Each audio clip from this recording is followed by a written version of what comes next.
Mr. Hathaway, you spoke earlier about, you've been a long-time city commissioner, what, 16, 18 years, and you're heavily involved in the Florida League of Cities, head of the Volusia League of Cities. Where would your experience, how would that benefit you in that 2-year term if you're elected to the District 3 seat? Well, the reality is I would be starting the job day one. I mean, I know the players, I know the principals, I know who they are. I know, the reality is, all I need to do is have your citizenry input come in to me saying, this is what we need to have occur in Oak Hill, this is what we need to have occur in Edgewater, this is what we need to have occur in the other cities, and then I'm ready to go to work. I mean, I've been doing this, this has been another job of my life for the last almost 20 years. And in fact, I gave 3 years of my life prior to being elected as city commissioner to the CRA. I mean, so this is, I've given back to my community almost 25 years of my life. So, I'm ready to move forward and give another 2 years.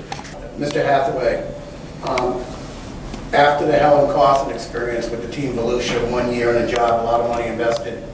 Now there's talk about a new guy coming in, a lot of money invested. If it doesn't work this time, then what? Do you have faith that it will work this time? Well, I'm hopeful it will work. Let me say that. I think the cities that are participating, there are 10 cities that are participating, including the city of New Smyrna Beach.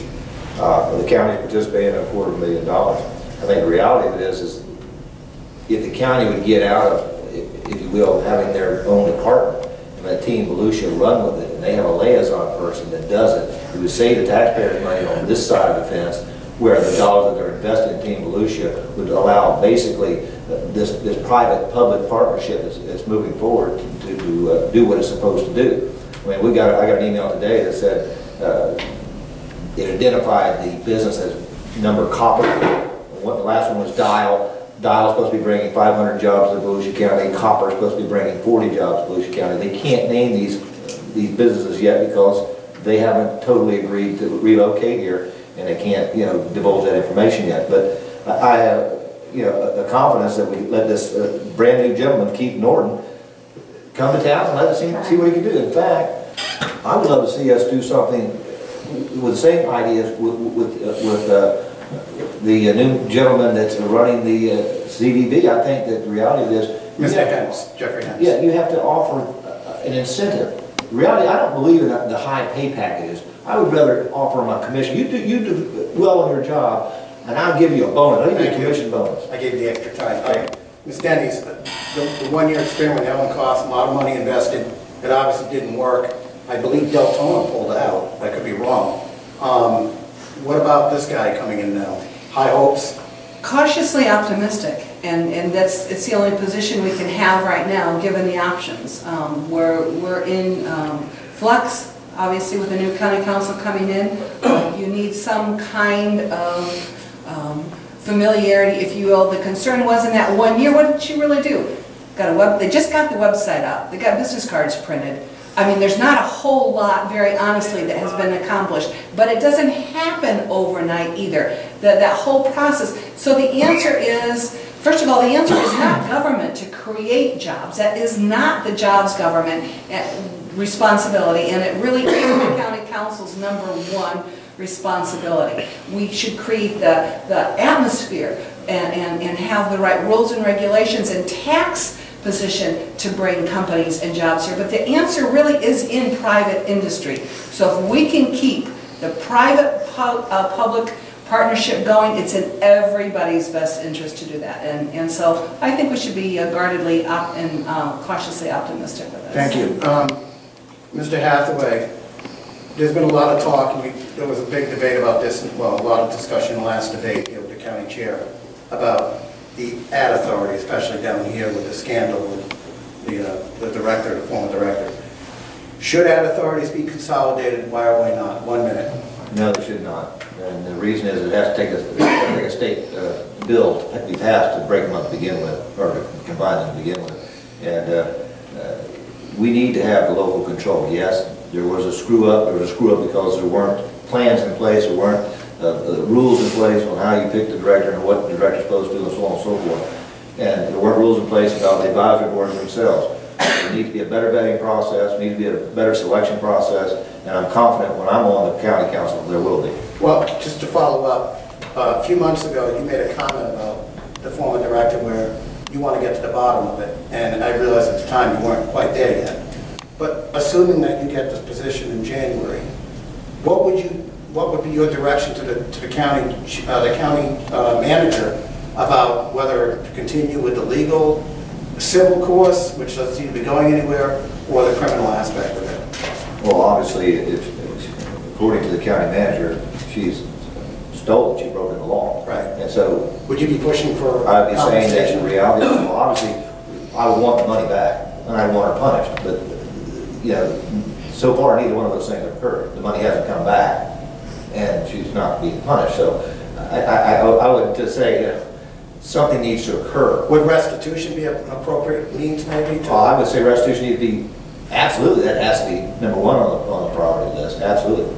Ms. Denny's, your position on the ad authority. And should we be consolidated? And then I'll let you follow up with the other part of it. Okay. No, I do not support consolidation, never have. But here's the concern from the county level. They have hired a consultant, once again, to study the Ocean Center and the ad authorities, Dan Fenton out of California. Originally, the council said it would be updated on the website with a full report to be released at the end of June or July. Not happening. Now we're hearing possibly the end of October. Well, gee, the election's in November. Okay. I'll bet you anything the recommendation is going to come back to some kind of hybrid of the ad authorities, whether it's management at the Volusia County level and giving us, you know, so-called opportunities here. I think that's a problem. I think we will lose control. My concern is the dollars to Southeast Volusia comes in. They've done it before. They've taken our tax dollars to pay off the debt at the Ocean Center. Don't think it won't happen. Don't think it's not trying to be tabled until after the election. I absolutely believe that it is. Southeast Volusia needs to have a voice in District 3. Now, as far as the ad authority goes, and going into the executive director and that whole issue of policies and procedure, any organization leads from the top down. To allow the same chair of the Southeast Volusia Ad Authority to stay in position that usurped his leadership or lack of, to allow this to occur to begin with, he's still there. County Council did not take him out. It's still a wink and a nod in governing in Southeast Volusia. We deserve better. But what about We the can do director, better. which is what I'm asking about? The director, well, they've already asked for restitutions, $40,000. The county manager has asked for it. She said she can't pay it. But as a civil case goes, it's my understanding there's an FDLE investigation. If that's true, why should the county council and our taxpayers, why should we pay for another investigation? Let the FDLE do what they do best, see what's going to happen. Where problems occur, of course. But that's because the county council didn't have policies and procedures and they didn't vet it. They didn't even take a job application. Well, let me follow up quickly. She said they asked her, she asked in negotiations whether or not she could get immunity from prosecution. And the county, the assistant county managers, assistant county attorney said, I don't think that's going to fly. Should she have to pay restitution, possibly criminally? Because you know on the civil side, it may not go anywhere. Well, I'll let somebody in the legal department determine exactly how that one's going to play out, because I certainly don't want to make a call there. But the bottom line is, this is a policy and procedural issue. This is still a governance issue, and Southeast Volusia shouldn't have to be a guinea pig. And we're interviewing finalists for the ad authority. And the benchmark that they set, let's see if the finalist that comes out that has not been predetermined part-time staffer from the county, predetermined to control our ad authority and be the eyes and ears of the county manager, and see if they're going to lower the bar. Watch the interview, see what's going to happen. Again, I know we're running out of time, but I really want to get an answer on this. If you are elected, Yes. District 3, county council person, member for Southeast Volusia, would you be pushing for restitution from your county manager with this former director? Well, they already have. They've already asked for For restitution and a criminal proceeding? No. I would let it depends on the FDLE. Again, let the legal process that's already in place play out. Here's the thing. Well, I have to be careful because this is recorded and it's a county council. I certainly don't want this to be used in any court of law, which it could be if I was her. So I think I would let that investigation play out. Okay, fair enough. The Ocean Center, again, the last debate, they beat it up pretty well. Mr. Hathaway, where do we stand with that? Where's it going? Well, again, you've got an issue where you have a change in leadership, and you have to give people that change in leadership an opportunity to show that they can lead. Again, I would go to the carrot and the stick approach. I think that the reality of it is you give somebody that they can prove to you that they can turn this thing around. You tie a bonus to that process. That way you encourage people to continue to do well and make it work and pay for itself, at least break even.